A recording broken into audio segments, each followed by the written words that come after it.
Thunderbolt camera shipping, BBC's iPlayer getting awesomer, Dragon Dictate 3, the Lumia 920, and BlueTiger coming soon.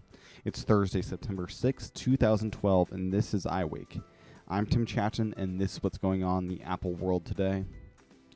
Good morning, and welcome to another edition of iWake. First up today is the quick mention that Blackmagic is now shipping in limited supply those awesome Thunderbolt cameras that we heard so much about at CES of this year. There is a huge demand for these cameras, and well, even if some units are shipping out, you probably won't get your hands on unless you know somebody. So they are on the way, and they are starting to ship, but it may take a while for them to get the supply and all that really ramped up here.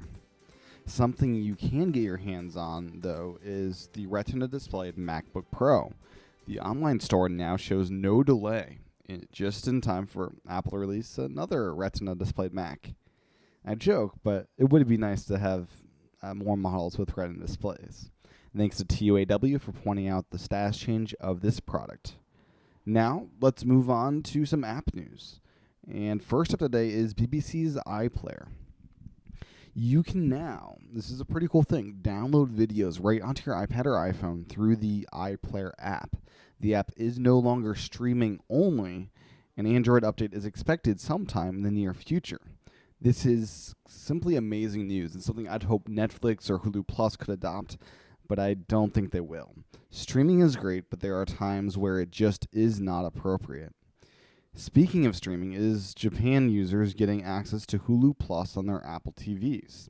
Japan has had Hulu for about a year now, and if you live in Japan, your Apple TV just got that much more useful.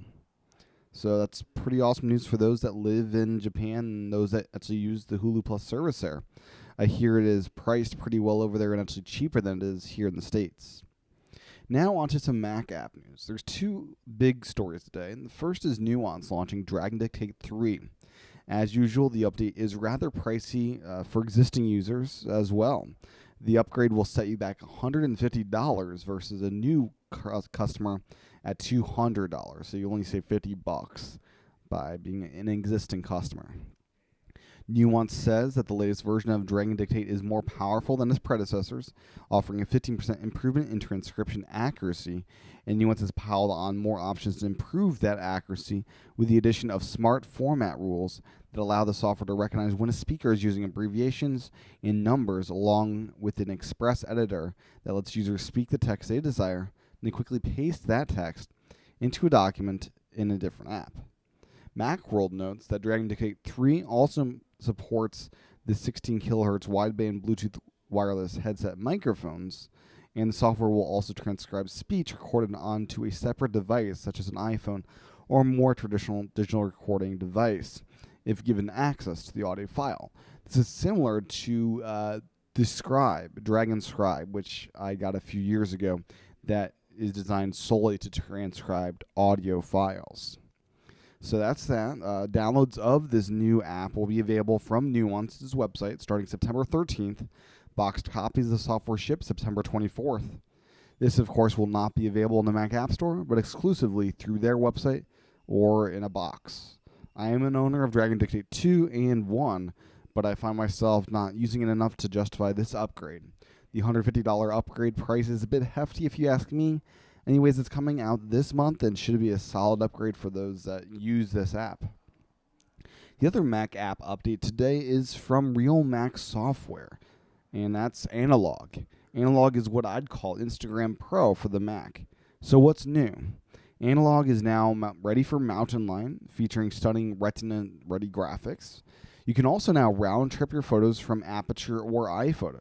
According to the site, you can edit directly from your iPhoto or Aperture library using the round-trip capabilities in these two apps. Images can be sent to Analog from your iPhoto or Aperture library for editing. Once you have perfected your image with an awesome filter and border, you can simply save it right back. You can also now reposition photos. Once you select a border, you can zoom and reposition your images for perfect framing every time. And finally, more filters, more stunning filters. There's 4 more filters built right into this app, ready to apply to your photos in Analog 1.2. Anchorage, stereoscopic, Cairo, and Odessa, each applying the definitive qualities of our favorite vintage cameras and film types. The update is out now. For new users, it'll set you back $20. Head on over to the Mac App Store to buy it or update it. In other app news is look at what's coming next for Google Drive on iOS. Google leaked out that you'll be able to edit Google documents and view Google presentations in the upcoming update. This would certainly put it a little ahead of Dropbox, which is, as you know, a view-only kind of app. Last up in app news is version 1.3 of Photoshop Touch. Besides adding support for the iPad's Retina display, it also adds support for working with 12-megapixel images, pixel nudging for precise movement of image elements, and 3-finger tapping to jump between fit to screen and 100% magnification. It also gains shred and colorized effects, offers better overall performance to the organizer, file picker, and tutorial browser, and, as the usual update would have, has several bug fixes. The app is $10 and available now in the App Store. Now let's move on to some competitor news.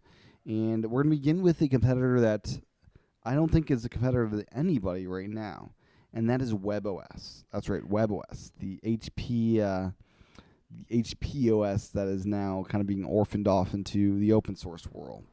It's been released as a beta in 2 different versions. According to Macworld, HP released 2 beta versions of its open source WebOS project on Friday. That was last Friday, I believe. One for developers, tomorrow, which is Friday, One for developers that run on Ubuntu Linux desktop, and one for the open embedded development environment, intended to help developers port WebOS to new devices. I'm a huge fan of WebOS and would love if Samsung started to use this OS instead of Android, but I don't see that happening anytime soon.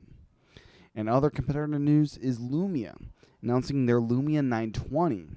The new phone looks pretty nice and similar to the Lumia 900. The 920 features a 4.5-inch display, 1.5 gigahertz dual-core processor, NFC, wireless charging, and a bigger battery, plus this awesome camera. Nokia claims the 920 captures the highest quality video and images on any smartphone. Nokia's peer-reviewed technology is reportedly able to take in 5 times more light than competing smartphones without using flash. Nokia has also boosted that its new Lumia 920 features what has been branded as super sensitive touch. The new curved glass touchscreen will allow use of the device while wearing gloves, which is something, as many of you know, can't be done on iPhones. The handset has exchangeable shells that allow users to change colors or add wireless charging, and also allows users to input input micro SD cards. So that's that. As usual, no pricing or availability was announced, and it seems that only Apple does that. It'll be available in both LTE and HSPA Plus versions, and looks like a solid device. Wireless charging is something I'm a huge fan of. The WebOS phones had that, and it's something I wish that Apple would include in the iPhone. So with that said, let's close out the show with a pretty awesome accessory coming out fairly soon. 10-One Design is launching their BlueTiger stylus for the iPad. Just love that name, BlueTiger. The Bluetooth 4.0 enabled pen looks to be one of the best in the market. And if you're in the market and you pre-order it and you're one of the first 2,000 do that, you will get your pen engraved for free. And I think you may be the only ones that get that engraving. Bluetooth enables the pen to only record what it writes, no hand inputs. It also enables pressure levels to do thick and thin lines. You can find more info about this at 10onedesign.com/connect.php. Well, that's what's going on in the Apple world today. You can find the show notes at iWakePodcast.com. I also do a YouTube channel with videos of iWake and other videos, stop motion and all sorts of other things like that, over at youtube.com/TCHATEN. And finally, if you'd like access to scripts as well as bonus content, I do this thing called iWake Again, which is available at iWakePodcast.com/again. Thanks for listening or watching. I'll talk to everyone again on Friday. Have a great day. Aloha.